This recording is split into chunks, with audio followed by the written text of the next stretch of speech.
Next up is our longtime contributor and just coming off his second stint as journal editor, Kevin Shea, who's going to talk about the Orleans Athletic Club, or the Orleans, sorry, added a plural. Perfect, thank you. Give me 1 second here.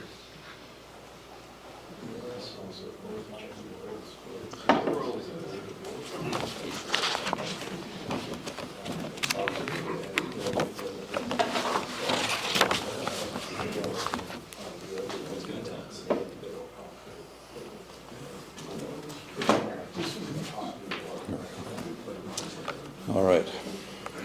John, you give me the go-ahead. We need the mic, do we? Yep. All right, very good. So I'm here today to dust off the legacy of the long-forgotten Orleans Hockey Club, and I'll definitely discuss hockey, but I'm going to spend some time talking about the origins of the Orleans Athletic Club that spawned the hockey program. For 20 years, the Orleans Athletic Club served as one of Toronto's leading sporting organizations, competing in various sports. Although all but forgotten now, Orleans created an impressive hockey legacy through its brief 14-year existence, winning the OHA Junior Championship on 4 occasions and twice crowned Eastern Canadian champions. 17 players graduated to the National Hockey League. 4 have been inducted into the Hockey Hall of Fame. So while it's a distant memory now, this hockey club attained great prominence during its short life, yet its roots are more than modest.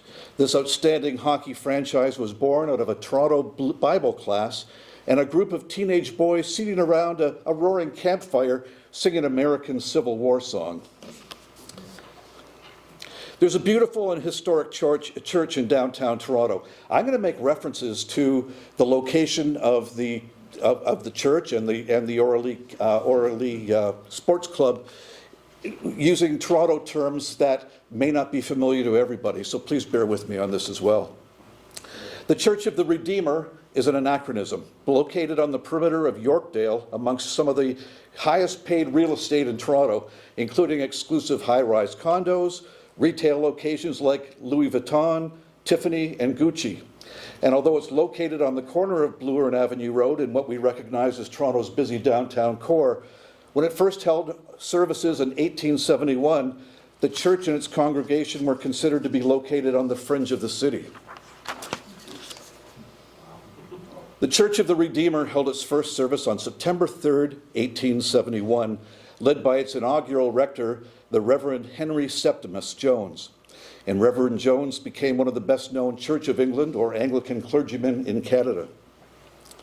The construction of a new building, the one that has served to this day that we saw in the previous slide, was completed in 1879. At the time, those with money rented pews for the Sunday morning services, while those who didn't quite have enough cash, they attended the free Sunday evening services. Next slide, there we go. James Edmund Jones was the son of the Reverend Septimus Jones. James Edmund was born in Belleville, Ontario, June 26, 1866. He grew up in the Church of the Redeemer, where his father oversaw the congregation. But James's career path took a whole different route. He was educated at Upper Canada College and the University of Toronto on his way to becoming a lawyer, and was called to the bar in 1891. Through his love of camping in the wilderness, in 1887, James Edmund Jones organized a camping club through the Church of the Redeemer, and their young men's Bible class. Now, members of the club spent successive summers in the forests of northern Ontario, mapping thousands of miles of lakes and woodland.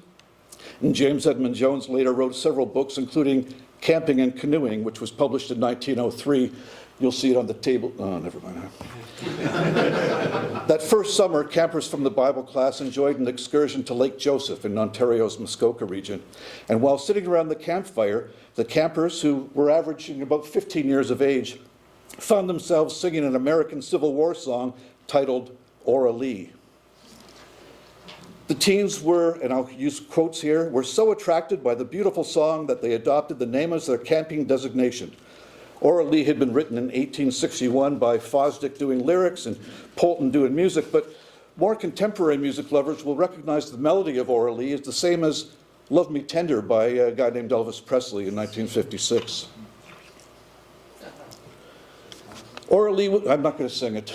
Come on. Oh, all right then. Exactly. Who was sick? Was that Jonathan? Would you mind finishing? I've got some time to fill here, and no, all good. Ora Lee was adopted as... Later in the lounge. All right, fair enough. After a couple of cocktails, and here we go. Ora Lee was adopted as the name for each of the clubs associated with the Church of the Redeemer. Jones was a composer of some note and collaborated with a colleague in a song titled "To the North with Ora Lee."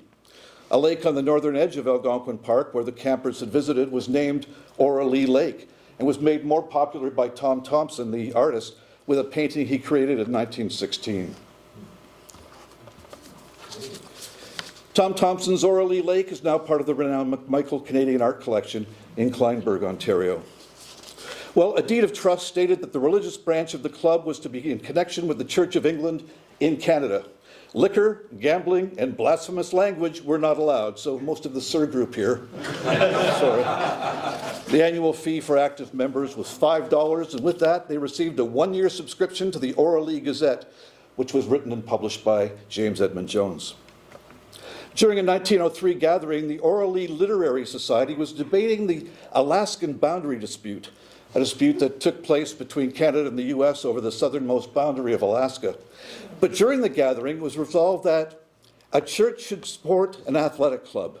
The idea was embraced wholeheartedly by the members, following a motion made to adopt the name Ora Lee as the official name of the athletic club.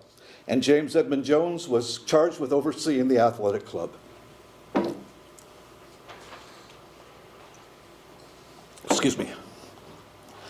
The athletic club chose as its motto, "Play the game," adopted from Sir Henry Newbolt's 1897 poem, Vitae Lampada. Lampada. Lump of something, I don't know. And it goes something like this. "This is the word that year by year, while in her place the school is set, every one of her sons must hear, and none that hears it dare forget.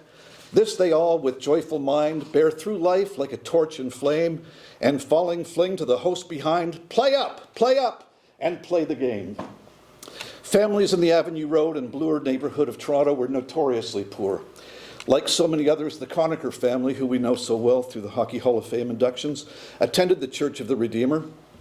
And when Christmas came, they found themselves wearing the same toques and scarves, mitts, and sweaters as all of their pals who lived in the neighborhood as well, which didn't matter at all to the families.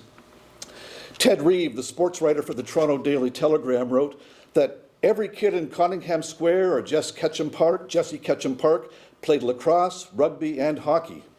And one of the ways to rise above poverty was, of course, through excellence in sports. So the club decided to begin by fielding a cricket team, as it was a game most likely to enable them to strive after the ideals of Christian gentlemen. The team played on rented grounds, but found it increasingly difficult to secure an athletic field on which the team could play. The athletic club, in tandem with the congregation of the Church of the Redeemer, discussed the possibility of owning their own athletic grounds, which could be utilized by their own teams as well as rented out to other groups and made available to the public at a nominal charge. So after investigating several possibilities, the club found a suitable area available at Roxborough and Avenue Roads in the same downtown area as the Church of the Redeemer. And on November 26, 1903, they committed to purchasing the 3-acre site for $3,900. Well, the property had at one time been part of the Yorkville Brickyard. At its height, the Yorkville Brickyard produced up to 6 million bricks a year. I used most of those for my goals, I think, but anyway. But as the clay deposits became exhausted, the brickyard closed in the 1890s, and for a few years, the city used the area as a garbage dump. It later served as nothing more than a duck pond in Toronto. But through the efforts of Alderman John Ramsden, that name will come up a few more times, the city took over the area, and much of the grounds became Ramsden Park, while the easternmost area was sold to the Church of the Redeemer for the Ora Lee athletic grounds. Funds were partially raised through church events, the first fundraising event being an evening of songs, choruses, minstrel entertainment, dialogues, and a debate about the solution for the liquor problem, moderated by the Ora Lee Literary and Debating Club. Other events subsequently were staged too, including the proceeds from an annual carnival that drew more than 800 people attending in that first year. More than $6,000 was raised during 1904, allowing for not only the property, but for the cost of leveling the grounds, building fences, shelters, and a rink. And the Oralee Gazette described the newly purchased property as such. The grounds are well and centrally situated, and as the trees and shrubs grow, will be one of the most beautiful natural parks in the city. Cricket and tennis in the summer, skating and hockey in the winter keep the grounds in continual use, while the building's religious, literary, and social enterprises afford activity for the members at a time of life when they must be kept busy, lest their energies be directed into the wrong channels. I know. The site was a very pretty one, especially looking down from the hillsides, wrote the Toronto Daily Star. Using church members from the Church of the Redeemer on Thanksgiving Day in 1904, the ravine was drained, the grounds leveled, and 75 trees were planted to convert the dump and duck pond into the athletic grounds. Within a comparatively short time, a most unpromising-looking site had undergone the same outward change that has since overtaken the portion of the Rosedale Ravine, commented the Daily Star. From a dirty gully, it became an attractive playground. On December 2nd, 1906, the Oralee Clubhouse was opened. The Toronto Daily Star read, "From ash heap to clubhouse," and boys of James E. Jones Bible class opened their fine new building. The trustees also approved a $1,400 expenditure for further advancements, including fencing and electric lights, as well as 3 rinks, 2 for hockey and pleasure skating, 1 for curling. They also installed hockey boards and a rink shanty, which I found out was a dressing room. I guess I could have figured that out, but anyway. By this time, the Church of the Redeemer decided that the athletic grounds and clubhouse were not for the exclusive use of the Church of England members, and while the property was owned by the church, all denominations were welcome to be members of the Oralee Athletic Club. The field gave the opportunity in the summer for athletes, both accomplished and fledgling, to play cricket, croquet, lawn bowling, and quoits, which was a popular pastime at the time, not dissimilar to horseshoes. In the winter, there would be the opportunity for pleasure skating on the Oralee rink, and a band provided musical entertainment on Tuesdays, Thursdays, and Saturdays. For a season ticket to skate, men were charged $2, ladies $1.50, children $1.25.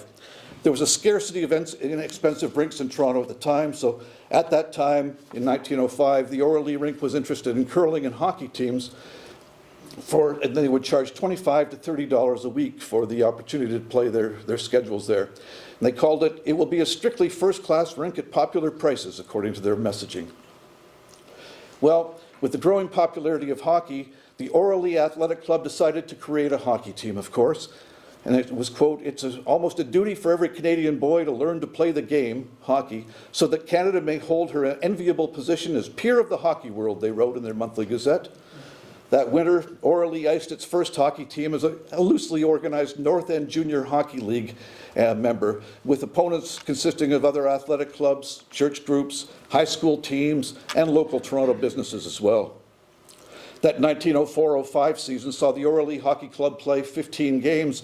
By the next winter, Oralee had a senior, an intermediate, and a junior team, and they also later had a women's team.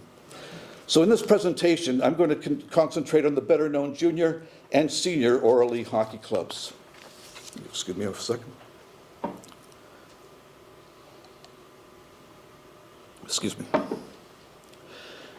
As we go through this, you'll learn very quickly that the most successful of their teams was the junior squad. So the Oralee Hockey Club joined the Ontario Hockey Association, the OHA, for the 1914-15 season, playing games in the Arena Gardens at the time, which was